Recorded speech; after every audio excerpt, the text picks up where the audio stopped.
اعتکاف کے معنی ہوتے ہیں ٹھہرنا، کسی جگہ قیام کرنا۔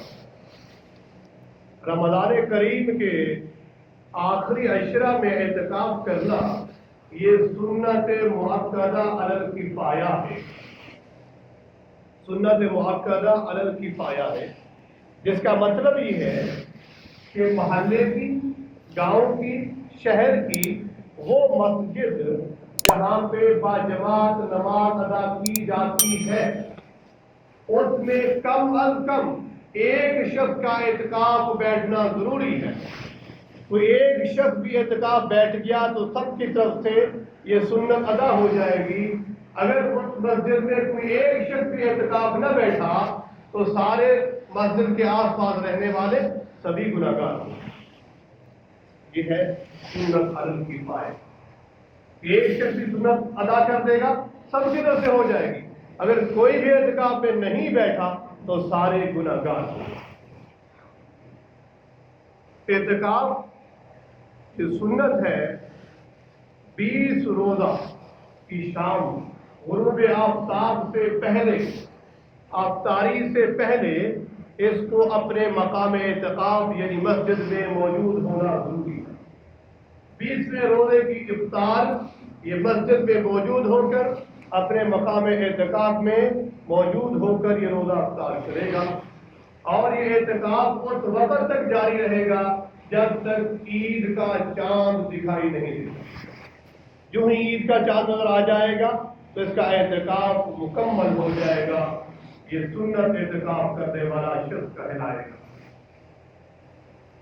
اعتکاف اگر کسی شخص نے 20 کی شام سے شروع نہیں کیا یا چاند عید کا نظر آنے سے پہلے اٹھ گیا ہے تو یہ اعتکاف سنت ادا نہیں ہوا ہے۔ اعتکاف سنت کے لیے 20ویں روزے کی افطاری سے لے کر عید کا چاند نظر آنے تک مسجد میں اعتکاف کی نیت سے رہنا ضروری۔ اعتکاف مسجد میں ہوگا۔ مردوں کے لیے اعتکاف کی جگہ صرف اور صرف مسجد ہے۔ خواتین کے لیے اعتکاف کی جگہ اپنا گھر ہے۔ اپنے گھر کے اندر بھی وہ سب سے اندرونی جگہ جہاں پر مصلی قائم کیا ہے، جہاں عمومی طور پہ نماز ادا کی جاتی ہے، گھر کی اندرونی جگہ خاتون کے لیے اعتکاف کی جگہ۔ کسی کو پیسے دے کر کہ میں فلاں شخص کو پیسے دے دیتا ہوں وہ اعتکاف کر لے، یہ اعتکاف بالبدل یوں نہیں کرایا جا سکتا ہے۔ ہاں، کوئی صاحب اعتکاف میں بیٹھ جائے، آپ ان کے سحر و افطار کا انتظام کر دیجئے، آپ کے لیے اجر کا باعث ہے، لیکن کسی کو پیسے دے کر اعتکاف پہ بٹھانا یہ جائز نہیں ہے، اس طرح جائز نہیں ہے۔ اعتکاف کی فضیلت پر 2 حوالے عرض کرتا ہوں۔ اعتکاف کی فضیلت حضرت حسین بن علی رضی اللہ تعالیٰ عنہما سے جو منقول ہے، وہ فرماتے ہیں جو شخص یہ اعتکاف سنت کرتا ہے گویا کہ 2 حج اور 2 مقبول عمروں کا ثواب پا لیتا ہے۔ غریب آدمی ہے، وہ نہیں جا سکتا، حج کو نہیں جا سکتا، عمرے کے لیے نہیں جا سکتا، وسائل نہیں ہے، تو آئیے اس کو 2 حج مقبول اور 2 عمرے مقبول کا ثواب مل رہا ہے۔ یہ حضرت حسین بن علی رضی اللہ تعالیٰ عنہ روایت کر رہے ہیں۔ اعتکاف سنت رمضان کریم میں یاد رکھیے، اعتکاف مال روزہ ہوگا، ان میں سے کسی دن کا روزہ نہیں چھوڑ سکتا، روزے کے بغیر یہ اعتکاف نہیں ہوگا، روزہ کے ساتھ ہی اعتکاف کرنا ہوگا، روزہ بھی رکھنا ہوگا۔ اگرچہ کوئی شخص پہلے روزے نہیں رکھتا رہا ہے، اب وہ اعتکاف میں بیٹھنا چاہتا ہے تو بیٹھ سکتا ہے، اب اس کو روزے رکھنا ہوگے۔ اعتکاف روزوں کے ساتھ ہوگا کہ 2 حج اور 2 مقبول عمروں کا ثواب مل جاتا ہے۔ ایک اور روایت جس کو حضرت عبداللہ بن عباس رضی اللہ تعالیٰ عنہما سے روایت، وہ فرماتے ہیں جو شخص 1 دن کا بھی اعتکاف کیا ہوگا، جس شخص نے بھی 1 دن کا اعتکاف کیا ہوگا تو اس معتکف کے درمیان 3 خندقیں حائل کر دی جاتی ہیں، یعنی اس بندے کے درمیان اور جہنم کے درمیان 3 خندقیں حائل کر دی جاتی ہیں جن کی لمبائی چوڑائی مشرق و مغرب اور آسمان و زمین کے خلا کے برابر۔ جس نے اعتکاف سنت کے لیے بیٹھا ہے، ابھی 1 دن ہوا ہے، 1 دن کی فضیلت یہ ہے کہ جہنم سے اتنا دور کر دیا جاتا ہے جتنا زمین و آسمان کا فاصلہ ہے، جتنا مشرق و مغرب کا فاصلہ ہے اتنا جہنم سے دور کر دیا جاتا ہے۔ کتنی بڑی فضیلت ہے۔ انسان کو اپنی روٹین بدلنے کی ضرورت ہے۔ انسان مسلسل اپنی معیشت میں اور زندگی کے دوڑ میں لگا ہوا ہے۔ اللہ نے یہ موقع دیا ہے تاکہ انسان اپنی روٹین کو بدلے، تاکہ اللہ سے خالصتاً دل لگائے، اللہ کا خالصتاً بیٹھ کے ذکر کرے۔ اپنی روٹین کو بدلنے کے لیے ہے اور اللہ کو راضی کرنے کے لیے ہے، اللہ سے بہت بڑا اجر حاصل کرنے کے لیے ہے۔ تو اعتکاف بہت بڑی فضیلت کا باعث ہے، بالخصوص رمضان قریب کے اندر۔ تو اس کی کوشش کیجیے، جو آپ ہمت کر سکتے ہیں اعتکاف کریں۔ یہ تو اعتکاف سنت میں نے عرض کیا، لیکن ایک اعتکاف نافلہ ہے۔ آپ آخری 2 دن بیٹھ جاتے ہیں، 3 دن بیٹھ جاتے ہیں، تو یہ بھی اعتکاف ہو جائے گا، گرچہ وہ اعتکاف سنت نہیں ہے، اعتکاف نفل ہے، اس کے بہت بڑا اجر ہے۔ کیونکہ 2 دن 3 دن جتنے بھی آپ وہاں تشریف فرما ہوں گے اللہ کے گھر میں، آپ کے دن رات اللہ کے ذکر میں گزریں گے، روزے کے ساتھ قرآن مجید کی تلاوت میں گزریں گے، عبادت میں گزریں گے۔ یہ بھی فضیلت سے خالی نہیں ہے۔ کسی کو اتنا وقت ملتا ہے اس سے بھی فائدہ اٹھائے۔ یاد رکھیے، اعتکاف کے لیے چند شرائط ہیں جن کا جاننا بھی ضروری ہے۔ اعتکاف یہ مسلمانوں کے لیے ہے، مسلمانوں میں بھی جو عاقل ہو، سمجھدار ہو، اعتکاف کی نیت بھی کرے۔ ضروری نہیں کہ زبان سے نیت کرنا، کم سے کم دل کا ارادہ ہو کہ میں اعتکاف کی نیت سے مسجد میں ٹھہر رہا ہوں، میں اعتکاف سنت کی نیت سے مسجد میں ٹھہرا ہوں، دل کا ارادہ ہو کافی ہے۔ اعتکاف کے لیے مسجد جماعت کا ہونا ضروری ہے، یا کم سے کم درجہ یہ اس مسجد میں 3 جماعتیں تو ہوتی ہوں، اور عورت تو گھر میں اعتکاف کرے گی۔ میں نے عرض کیا ہے، عورت کا اپنے ناپاکی کے ایام سے پاک ہونا ضروری ہے، مگر عورت کا اعتکاف نہیں ہوگا، کیونکہ ناپاکی کے ایام میں عورت کے لیے روزہ بھی لازم نہیں ہے، روزہ نہیں رکھ سکتی ہے، تو پھر اعتکاف کیسے کر سکے گی؟ جبکہ اس اعتکاف میں نے عرض کیا کہ روزہ ضروری ہے۔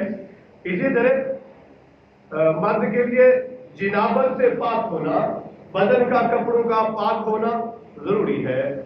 اعتکاف میں روزے کا ہونا بھی ضروری ہے۔ ایسا شخص کسی وجہ سے اس کے جسم سے بدبو آتی ہے، اس کو چاہیے وہ اعتکاف نہ کرے۔ اعتکاف کی صورت میں جو کام جائز ہے، مسجد میں قیام کیا ہوا ہے، اعتکاف کر رہا ہے، تو کھانا پینا جائز ہے اس کا مسجد کے اندر، سونا بھی بقدر ضرورت جائز، ضرورت کی بات کرنا بھی جائز۔ اگر ایک صاحب موت کے پہلے اپنے نکاح کا انتظام ہو گیا ہے تو اپنا نکاح بھی قائم کر سکتا ہے وہاں مسجد کے اندر رہتے ہوئے۔ اگر کوئی صاحب نکاح خان ہے موت ہے تو مسجد کے اندر کسی کا وہ نکاح پڑھا بھی سکتے ہیں۔ کپڑے بدلنا، خوشبو لگانا تو بہت مستحب ہے، بہت بہتر ہے۔ ادھر تیل لگانا، کنگھی کرنا، ضرورت کے حد تک یہ سب جائز ہے، لیکن خیال رکھیں کہ مسجد میں بال نہ گرے۔ اعتکاف کے لیے چادر لگا دی جاتی ہے تو کوئی حرج نہیں ہے، چادر لگانا جائز ہے تاکہ تنہائی میں خلوت میں اپنی عبادت کر سکے۔ اسی طرح ضروری نہیں ہے وہ اعتکاف کی جگہ جو بنائی ہے وہاں پابند رہے، وہ مسجد کی کسی حصے میں جا کے کسی وقت بیٹھ سکتا ہے، عبادت کر سکتا ہے، آ جا سکتا ہے۔ بعض لوگ سمجھتے ہیں جس نے اعتکاف کی جگہ بنائی اس سے باہر نہ نکلے، ایسا ہرگز نہیں ہے۔ بقدر ضرورت اپنے پاس سامان رکھے، جو اس کے کپڑے ہیں یا کوئی کھانے پینے کی ضروری اشیاء ہے ان کو محدود حد تک رکھے، اور ضرورت کے وقت واش روم بھی جا سکتا ہے۔ اسی طرح اگر غسل، کیونکہ سونا تو ہے، اسی طرح بے خوابی ہوئی ہے تو غسل لازم ہو گیا ہے تو وہ بھی مسجد سے باہر جا کے غسل کر سکتا ہے، اور بلکہ کرنا ضروری ہے کہ اس کے بغیر اعتکاف نہیں ہوگا۔ ہاں، گرمی کی شدت کو کم کرنے کے لیے غسل کرنے جاتا ہے، یہ ٹھیک نہیں ہے، جائے بغیر غسل کے 10 دن رہ جائے گا، 9 دن یا 10 دن، اس ان شاء اللہ 10 دن، تو 10 دن میں غسل گرمی کی تپش سے بچنے کے لیے اجازت نہیں ہے۔ اللہ کو راضی کرنا ہے نا, تھوڑی سی روٹین کو بدلے. دن میں آج کل گرمی ہے, آپ لوگ گھوم رہے ہیں, تو روٹین کو بدلنا پڑے گا. اللہ کو راضی کرنا, اپنے نفس کی اپنی خواہش کے خلاف کام کرنا پڑے گا. تو وہاں ٹھہرنے کی, نہانے کی عمومی اجازت نہیں ہے سوائے مجبوری کی صورت. کچھ کام ناجائز ہے جن کا اعتکاف میں خیال رکھنا بھی ضروری ہے, وغیرہ اعتکاف آپ کا خراب ہو جائے گا. بغیر ضرورت باتیں کسی بھی طرح کی ہوں, ان سے اجتناب ضروری ہے. فوش باتوں سے, فوش چیزوں سے بچنا ضروری ہے. ضرورت سے زائد سامان لانا یہ بھی بالکل ٹھیک نہیں ہے. تمباکو نوشی یہ بھی بالکل ٹھیک نہیں ہے. اور کوئی بھی نشاور چیز کا استعمال ویسے ہی ناجائز. مسجد کے اندر اعتکاف میں اور سختی سے ممانعت ہے. بلا ضرورت مسجد سے باہر نہیں نکل سکتا. ضرورت اتنی ہے, قضائے حاجت واش روم جانا ہے یا غسل واجب ہوا نہانے جانا ہے, یا اور اتنی اجازت جس کا کھانا لانے والا کوئی نہیں ہے, اور اس کو مجبوراً اپنے گھر سے کھانا لانے جانے کے لیے پڑتا ہے, تو جا سکتا ہے. صرف جائے اور کھانا لے کے واپس لوٹائے بس. اس سے زیادہ اگر ایک لمحہ کے لیے بھی بغیر ضرورت کے مسجد کے باہر ٹھہر گیا تو اس کا ختم ہو جائے گا. خیال رکھیے, واش روم گیا ہے تو بس واش روم پہ جائے, کسی سے باہر کھڑے ہو کے باتیں مت کرے, فوراً واپس لوٹ آئے. اگر نظر آ رہا ہے کہ واش روم میں باہر لوگ زیادہ ہے, انتظار میں ہے, تو یہ مسجد کے اندر ٹھہر کے انتظار کر لیں. لیکن پھر بھی اگر باہر انتظار کی حد تک رک گیا تو وہ جائز ہے. بلا ضرورت تھوڑی دیر بھی ٹھہرا, اعتکاف ختم ہو جائے. غسل کرنے کے لیے جانا پڑا ہے تو جائے, غسل فرما کر فوراً واپس لوٹے. ایک لمحہ بھی بغیر ضرورت کے بعد نہ ٹھہرے. اور مسجد کے اندر رہ کر دن رات اللہ کا ذکر کرنا, اپنے سونے کو کم کر دیا جائے, اپنے کھانے کو کم کر دیا جائے, تلاوت کرنا, اللہ تعالیٰ کو راضی کرنا, یہ سب سے اہم مقصد ہے. یہ سب سے اہم مقصد ہے جس کے اندر جائز چیزوں کا بھی خیال رکھنا چاہیے اور ناجائز چیزوں سے بھی بچنا ہوگا. یہ اعتکاف سنت مؤکدہ علی الکفایہ ہے جو رمضان کے آخری عشرے میں ہوگا, اور جو ضروری بات ہے کہ مسجد جماعت, جہاں مسجد میں جماعت ہوتی ہے.